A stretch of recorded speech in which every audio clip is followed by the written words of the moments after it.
वज़ीर-ए-आज़म नरेंद्र मोदी आज economic times global business summit से करेंगे खिताब। 2 रोज़ा कॉन्फ्रेंस में 200 से ज़ायद सनअतकार करेंगे शिरकत। इक़्तिसादी चैलेंजेस से निपटने पर होगी बातचीत।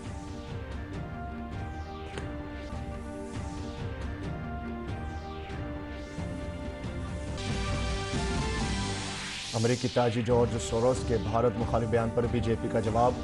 मरकजी वजीर और पार्टी की सीनियर रहनुमा स्मृति ईरानी ने कहा, मुल्क और वज़ीर-ए-आज़म के खिलाफ साजिश को नहीं होने दिया जाएगा कामयाब, हर भारतीय देगा इसका जवाब। मेघालय और नागालैंड में 27 फरवरी को होने वाले इंतखाबात के लिए मुहिम तेज। मरकजी वजीर दाखिला और बीजेपी लीडर अमित शाह का मेघालय के डालू में रियासती हुकूमत पर हमला। कहा, मरकज से भेजी गई रकम को आवाम तक पहुंचने नहीं देती है रियासती हुकूमत। नागालैंड में भी बीजेपी के स्टार प्रचारक यके बाद दीगरे कर रहे हैं रैलियां।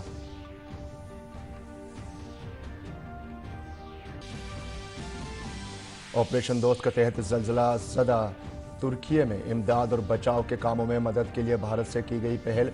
47 रुकनी एनडीआरएफ की टीम वतन वापस। तुर्की और शाम में आने वाले तबाहकुन ज़लज़ले को करार दिया इंसानियत की तारीख का सबसे बड़ा सानहा।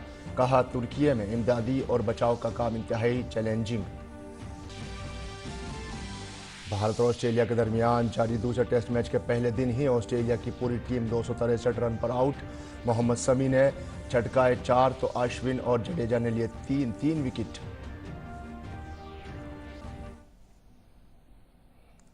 आदाब नाज़रीन, खबरनामे में आपका खैर मकदम है। मैं हूं आपके साथ फ़हीम अहमद। वज़ीर-ए-आज़म नरेंद्र मोदी आज शाम तकरीबन 7:40 पर economic times global business summit से खिताब करेंगे। ग्लोबल बिजनेस समिट 2023 की थीम मजबूती, असर, गलबा है। इस आलमी तिजारती सरबराही इजलास की मेज़बानी हर साल द टाइम्स ग्रुप के जरिए दी जाती है। ये कॉन्क्लेव ऐसे मुफक्किरों, पॉलिसी साजों, माहिरीन तालीम और कॉरपोरेट सरबराहों को एक मुश्तरका प्लेटफॉर्म पर जमा करेगा जो अहम इक़्तिसादी चैलेंजों का हल चाहते हैं।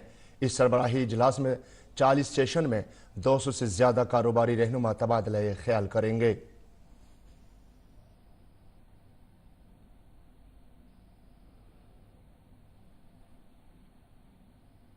बीजेपी लीडर और मरकजी वजीर स्मृति ईरानी ने अमेरिकी अरबपति जॉर्ज सोरोस के वज़ीर-ए-आज़म मोदी पर किए गए तबसरे को हदफ तनकीद बनाया है। उन्होंने कहा कि जॉर्ज सोरोस ने भारत की जमहूरियत में मदाखलत की कोशिश की है और वज़ीर-ए-आज़म मोदी उनके निशाने पर हैं। स्मृति ईरानी ने मजीद कहा कि जॉर्ज सोरोस ने ऐलान किया कि वो अपनी गैर मुल्की ताकत के तहत भारत में ऐसा निज़ाम बनाएंगे जिसमें भारत के मफादात को नहीं बल्कि उनके मफादात को तहफ़्फ़ुज़ फराहम किया जाएगा। उन्होंने कहा कि हर भारतीय को इसका मुनासिब जवाब देना चाहिए। उन्होंने कहा कि एक गैर मुल्की ताकत जिसके मरकज़ में जॉर्ज सोरोस हैं, उन्होंने ऐलान किया कि वो भारत के जमहूरी ढांचे पर हमला करेंगे। स्मृति ईरानी ने मजीद कहा कि जॉर्ज सोरोस ने ऐलान किया कि वो वज़ीर-ए-आज़म मोदी को अपने हमले का मरकजी नुक्ता बनाएंगे। उनकी विदेशी व्यवस्था को जो सरकार सहयोग कर दे, ऐसी सरकार हिंदुस्तान में उचित है।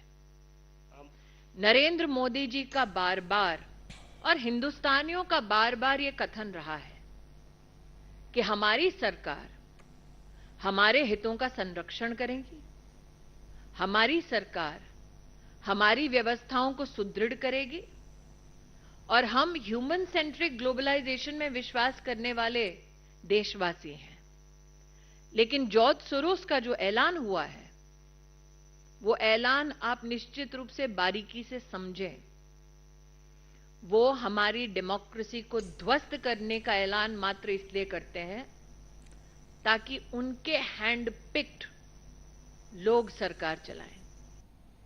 स्मृति ईरानी ने कहा कि हमारी हुकूमत अवाम के लिए है। उन्होंने कहा कि हम पहले भी गैर मुल्की कुव्वतों को शिकस्त दे चुके हैं और यह कि मुल्क के खिलाफ किसी भी साजिश को बर्दाश्त नहीं किया जाएगा। Any political organization that seeks to serve the interest of India will stand in solidarity with India and against George Soros. Any political organization that matches steps with George Soros will stand exposed in front of the Indian electorate. Yes, it is true that George Soros has not only attacked Prime Minister Modi, he has attacked the intention and the will of the Indian Parliament, that now he seeks to attack democratic processes in India, is an issue I find no political organization that is constitutionally steeped in protecting Indian interest. अमेरिकी अरबपति George Soros ने वज़ीर-ए-आज़म नरेंद्र मोदी पर crony सरमायादारी को फरोग देने का इल्जाम लगाया है। सोरोस ने कहा, अडानी एंटरप्राइजेज ने स्टॉक मार्केट में पैसा इकट्ठा करने की कोशिश की, लेकिन वो नाकाम रही। अडानी पर स्टॉक में हेराफेरी का इल्जाम है। उनका स्टॉक रेत के किले की तरह ढह गया है। अमेरिकी अरबपति ने वज़ीर-ए-आज़म मोदी पर अडानी ग्रुप की मुबैना हेराफेरी में मुलविस होने का इल्जाम लगाया। सोरोस ने कहा, मोदी इस मामले पर खामोश हैं, लेकिन उन्हें गैर मुल्की सरमायाकारों और पार्लियामेंट में सवालात का जवाब देना पड़ेगा। सोरोस ने यह बातें 16 फरवरी 2023 को जर्मनी में म्यूनिख सिक्योरिटी कॉन्फ्रेंस से कबल technical university of Munich TUM में एक तकरीब से खिताब करते हुए कहीं। जॉर्ज सोरोस का यह बयान हिंडनबर्ग रिसर्च की 3200 सफ़हात की रिपोर्ट के तकरीबन 3 हफ्ते बाद आया, जिसमें अडानी ग्रुप पर स्टॉक में हेराफेरी जैसे इल्जामात आयद किए गए थे। अडानी ग्रुप ने 413 सफ़हात के जवाब में हिंडनबर्ग के इल्जामात को झूठा करार दिया था। इस रिपोर्ट को भारत, यहाँ की कंपनियों और मुल्क की तरक्की पर मंसूबाबंद हमला करार दिया गया था। हंगरी में पैदा होने वाले अमेरिकी अरबपति जॉर्ज सोरोस ने 2020 में एक आलमी यूनिवर्सिटी शुरू करने के लिए $100 मिलियन का वादा किया था।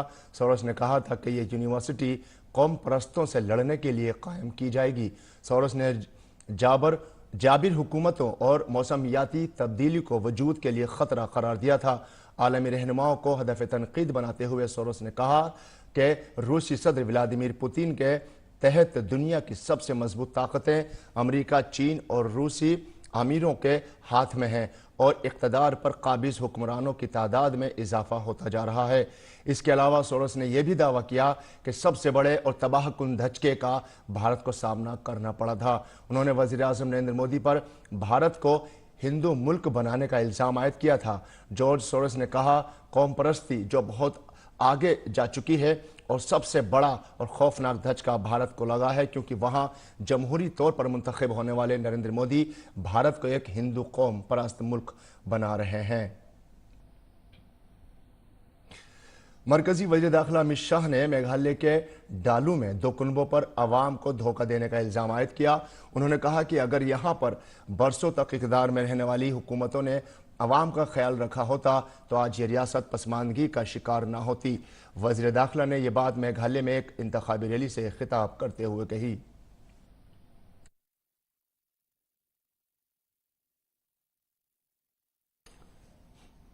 कई सालों से 2 परिवारों का राज रहा है।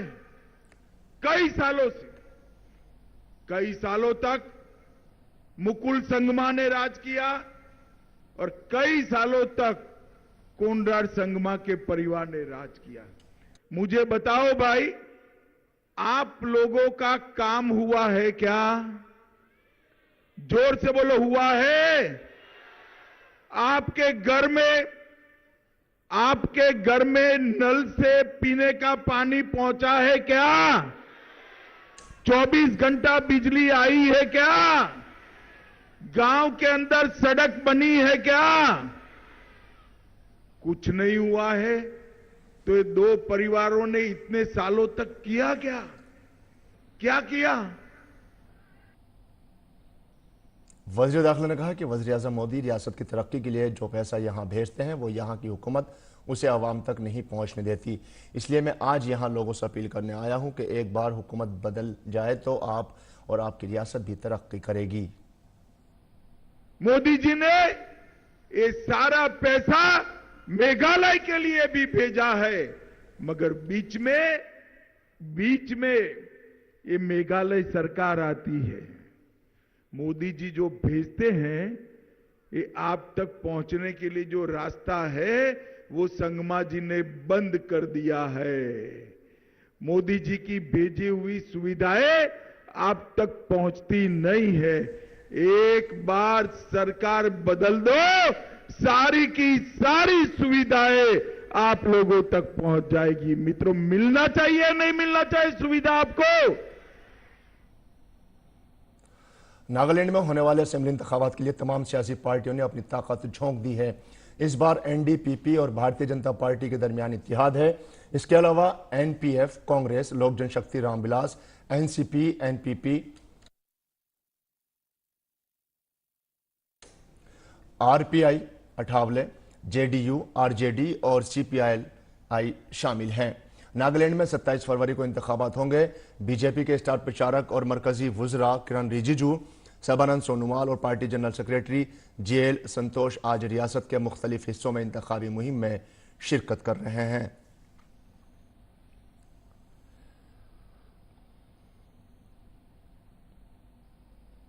इलेक्शन कमीशन ने असेंबली इंतखाबात को मुकम्मल तौर पर आज़ादाना और मुनसिफाना तौर पर मुनक्किद कराने के लिए काफ़ी सख्ती की है।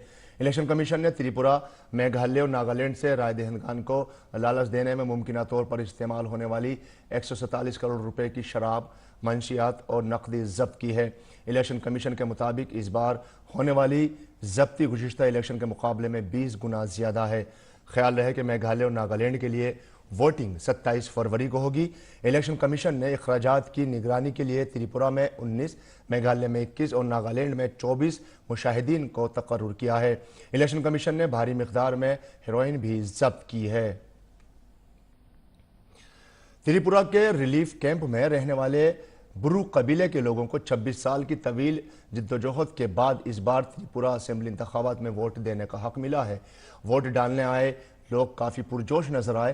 काबिल जिक्र है कि बुरु कबीले के लोगों को 1997 में नस्ली तशद्दुद के बाद मिजोरम छोड़ना पड़ा था और त्रिपुरा में पनाह लेनी पड़ी थी।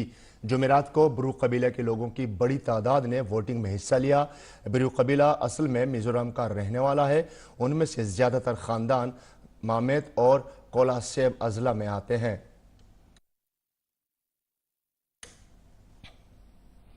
बिहार के गवर्नर राजेंद्र विश्वनाथ आलेकर ने आज 41वें गवर्नर के तौर पर हलफ लिया। राजेंद्र विश्वनाथ आलेकर गोवा के रहने वाले हैं। उन्हें हाई कोर्ट के चीफ जस्टिस ने हलफ दिलाया। इस हलफ बर्दारी में रियासत के वजीर आला नीतीश कुमार, नायब वजीर आला तेजस्वी यादव, अपोजिशन लीडर देवेश चंद्र ठाकुर और असेंबली स्पीकर अवध बिहारी चौधरी भी मौजूद थे। हलफ बर्दारी की तकरीब बिहार के राजभवन में हुई।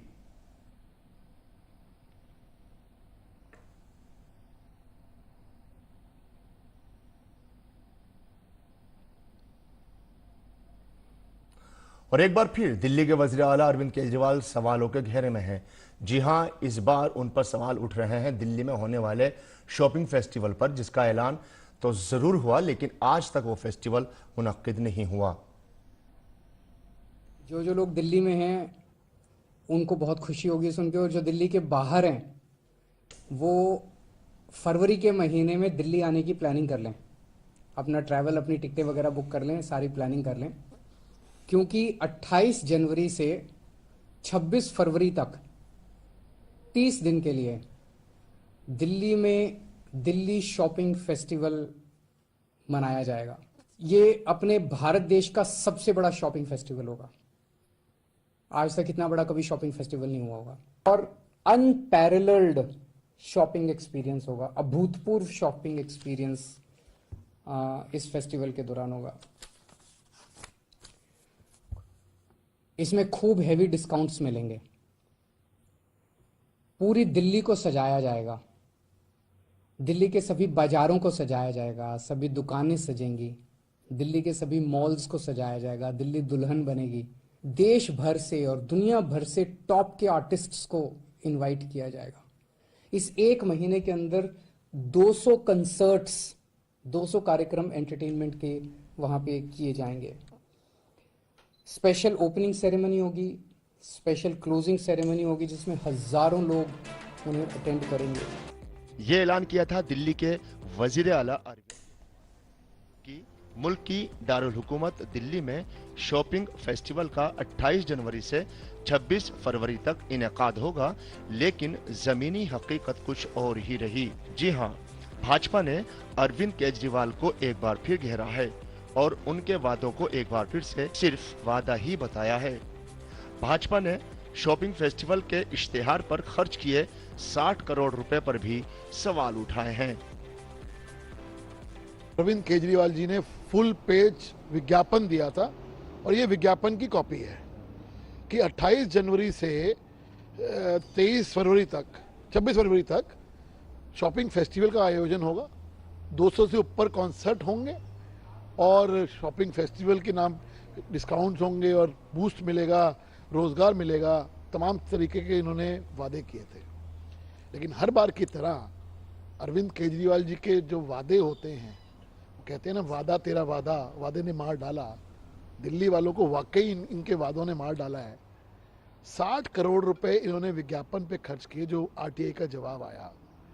60 करोड़ रुपए विज्ञापन पे खर्च करने के बाद नतीजा ये निकला कि शॉपिंग फेस्टिवल का कोई अता पता ही नहीं है। उधर कांग्रेस ने भी केजरीवाल की जमकर तनकीद की है। 17 फरवरी हो गई है, फरवरी खत्म होने में केवल 10 दिन बचे हैं। आपने 30 दिन का फेस्टिवल का एक बात करी थी और दिल्ली में आज तक दुल्हन के नाम पर उसको एक जरा सा सिंदूर भी नहीं दिखाई दे रहा कि दिल्ली में आपने कहीं लगाया हो। दिल्ली बदहाली की स्थिति में। हालात ये है कि एनजीटी ने अभी कल ही इनके ऊपर 6000 करोड़ रुपए का जो है जुर्माना लगाया है कि ये काम नहीं करा, इन्होंने यमुना की सफाई नहीं की है। लगातार 3 साल इनकी अभी सरकार को गठन हुए 3 साल हुए हैं और पूरी इन 8 सालों के इनका जो है विफलताओं का एक बहुत लंबी सूची तैयार है। केवल प्रचार और जनता को गुमराह करना इनकी आदत बन गई, इनकी हैबिट में शुमार हो गया है। शॉपिंग फेस्टिवल का सबसे ज्यादा ख्वातीन को बेसब्री से इंतजार था, लेकिन उनके हाथ लगी तो सिर्फ मायूसी। मुतवस्सित समाज के लोगों का कहना है कि दिल्ली के वजीर आला ने उनके साथ धोखा किया है। मैं तो शॉपिंग फेस्टिवल के लिए बड़े दिनों से बेसब्री से इंतजार कर रही थी। शॉपिंग करने के लिए मैं अभी से ही पैसे जोड़ जोड़ के रख रही थी कि कब खुलेगा और मैं शॉपिंग करने जाऊंगी। अपने हस्बैंड से बोल गई कि मतलब मुझे कुछ सामान खरीदने हैं और मैं अभी से पैसे जोड़ूंगी तो मैं जो मन चाह वो चीज़ ले लिया करूंगी।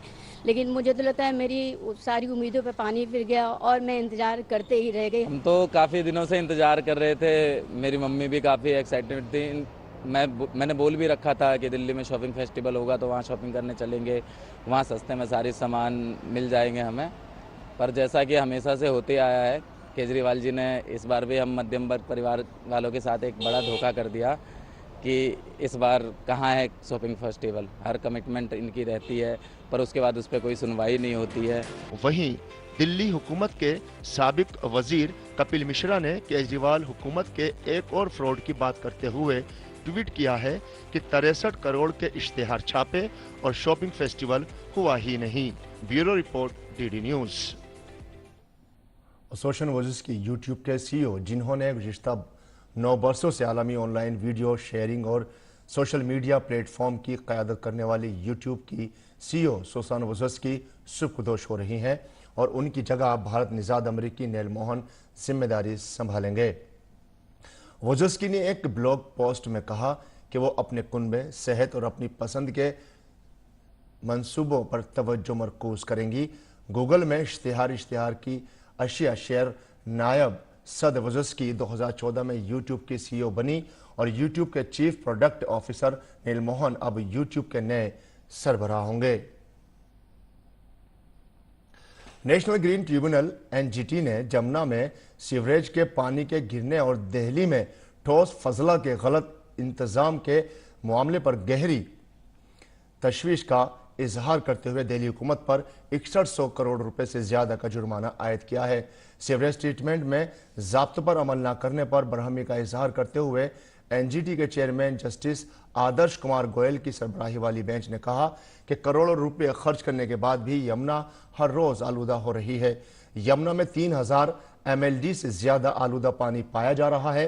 एनजीटी ने वेस्ट मैनेजमेंट पर भी सख्त मौक़िफ़ इख्तियार किया है। सुप्रीम कोर्ट फिलहाल शिवसेना बनाम शिवसेना केस में नाबम रेबिया के फैसले पर नजरसानी नहीं करेंगी।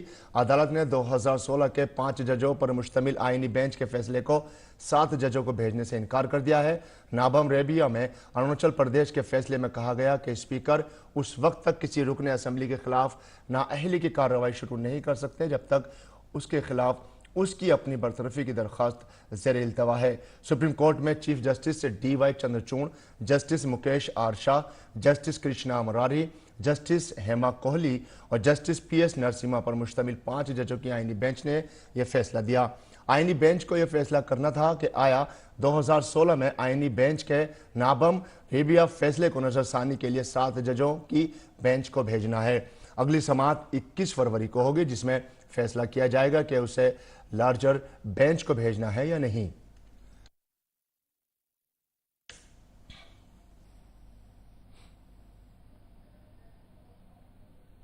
नहीं होगा कि ये लार्जर बेंच यानी 7 जजेस के पास जाने वाला है या नहीं, या यही 5 जजेस इसको डिसाइड करेंगे, ये निश्चित होगा। इतना ही आज हुआ है और ऑन मेरिट डिसाइड करेंगे।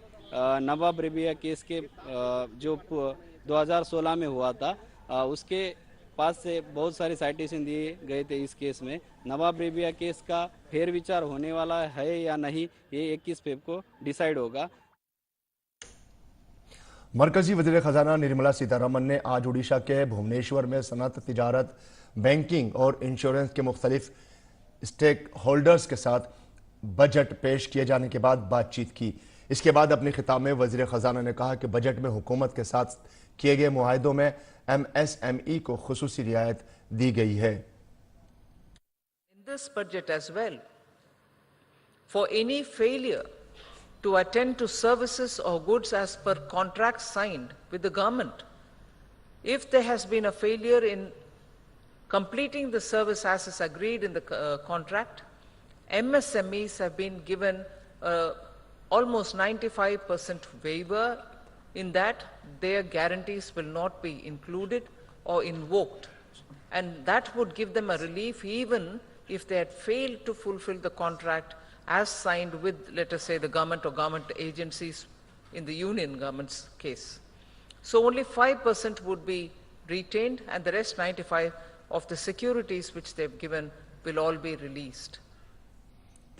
इत्तलात और नशरियात के मरकजी वज़ीर अनुराग सिंह ठाकुर ने तरुण पतौड़े की किताब ऑपरेशन गंगा की आज रनुमाई की। मुसन्निफ को किताब की तसनीफ के लिए मुबारकबाद पेश करते हुए इत्तलात और नशरियात के मरकजी वज़ीर ने कहा कि वज़ीर आज़म की क़यादत में रूस और यूक्रेन के दरमियान जंग के में फंसे भारतीय शहरियों को बाहिफाजत निकालने के लिए मिशन गंगा ऑपरेशन चलाया गया। इस मिशन के तहत वहां फंसे 21,000 तलबा को बाहिफाजत निकाला गया। किताब में इस मिशन से मुताल्लिक क़ारीन को तमाम ज़रूरी मालूमात हासिल की जा सकती हैं। ऑपरेशन गंगा अपने आप में एक बहुत बड़ी चुनौती भी थी, क्योंकि ये देश नहीं दुनिया के एक ऐसे हिस्से में हो रहा था जहां बम धमाके, गोलियां, मिसाइल अटैक, ये सब चल रहा था। और किस तरह से माननीय मोदी जी ने अपने मंत्रिमंडल के मंत्रियों को भी साथ लगती जो सीमाएं जो अन्य देश थे, Poland, Slovakia, Romania, Moldova, Hungary, इन सब में भेजा भी, और उन सभी मंत्रियों ने वहां पर जाकर स्थानीय अधिकारियों से टाई अप किया। 21,000 से ज्यादा छात्र छात्राओं को वापस लाया गया। अपनी पहुंच बढ़ाने के लिए हुकूमत और OTT प्लेटफॉर्म शुरू करने का मंसूबा बना रही है। इत्तलात और नशरियात के सेक्रेटरी अपूर्वा चंद्रा ने कहा कि प्रसार भारती को एक OTT प्लेटफॉर्म की ज़रूरत है, क्योंकि उसकी महफूज शुदा मवाद नायाब है। उन्होंने ये भी कहा कि लोगों को पसंद बदल गई है और आजकल वो अपनी पसंद का मवाद देखना चाहते हैं। Bharti, I think, is in need of a OTT platform of its own. The archival content with Prasar Bharati, it is the only repository of whatever was created in the country before the 90s. The archival content of Prasar Bharati is unmatched and it has huge value. But we have not been able to monetize that, and we need an OTT platform for that. Even now we are creating serials, especially the Swaraj serial, which was launched by the Honorable Prime Minister on the 14th of August. But now it is going only on linear TV, and the public preference has shifted. People want to see at their convenience on an OTT platform. But Prasar Bharati, in the absence of an OTT platform, has not been able to put that serial on the OTT. So we need an OTT fast enough. ज़लज़ले में मुतासिरा तुर्की में तैनात NDRF की पहली team आज वतन लौट आई है। Operation दोस्त के तहत भारत ने तुर्की में तलाश और बचाव के काम के लिए NDRF की टीमें और तिब्बी टीम समेत राहती अशिया भी भेजी थी। एनडीआरएफ की टीम अब भी तलाश और राहत और बचाव के काम में मसरूफ है। तुर्की और शाम में रिख्तर पैमाने पर 7.8 की शिद्दत के ज़लज़ले की वजह से हजारों अफराद की मौत हुई है। अब भी मलबे में दबे अफराद को निकालने का काम जारी है। एनडीआरएफ की टीमें मकामी इंतजामिया के साथ मिलकर राहत और बचाव का काम कर रही हैं। सीनियर सिलेक्शन कमेटी के चेयरमैन चेतन शर्मा ने अपने ओहदे से इस्तीफा दे दिया है। उन्होंने अपना इस्तीफा बीसीसीआई के सेक्रेटरी जय शाह को भेजा। जय शाह ने उनका इस्तीफा भी कबूल कर लिया है। हाल ही में चेतन शर्मा एक स्टिंग ऑपरेशन की वजह से सुर्खियों में थे, जिसमें उन्होंने खिलाड़ियों के हवाले से कुछ मुतनाज़ बयान दिए थे। बीसीसीआई ने चेतन शर्मा को दूसरी बार सिलेक्शन कमेटी का चेयरमैन मुकर्रर किया था। इससे कबल ऑस्ट्रेलिया में खेले गए T20 वर्ल्ड कप में भारतीय टीम की खराब कारकर्दगी के बाद उन्हें हटा दिया गया था। खेल की खबरों में भारत और ऑस्ट्रेलिया के दरमियान बॉर्डर गावस्कर ट्रॉफी के दूसरे मैच के पहले दिन भारतीय गेंदबाजों ने शानदार कारकर्दगी का मुजाहिरा किया। दिल्ली के अरुण जेटली स्टेडियम में सुबह शुरू हुए मैच में ऑस्ट्रेलिया की पूरी टीम पहली इनिंग्स में 263 रन बनाकर आउट हो गई। ऑस्ट्रेलिया की जानिब से सबसे ज्यादा 81 रन उस्मान ख्वाजा ने बनाए। भारत की जानिब से मोहम्मद शमी ने 4 विकेट लिए तो जडेजा और अश्विन को 3-3 विकेट मिले। ख्याल रहे कि भारतीय टीम ने पहला मैच जीतकर सीरीज में 1-0 की बढ़तरी हासिल कर ली है और आलमी टेस्ट चैंपियनशिप के फाइनल के लिए अपनी जगह मुस्तहकम करने के लिए लगातार दूसरा मैच जीतना चाहेगी। दूसरी जानिब पहले टेस्ट में बड़ी शिकस्त से 2-4 होने के बाद ऑस्ट्रेलियाई टीम इस मैच में वापसी करना चाहेगी। पहले दिन का खेल खत्म होने तक भारत ने बगैर कोई विकेट खोए 21 रन बना लिए हैं। और नाज़रीन, खबरनामा यही मुकम्मल होता है। हमारी पूरी टीम को दीजिए इजाजत। आदाब।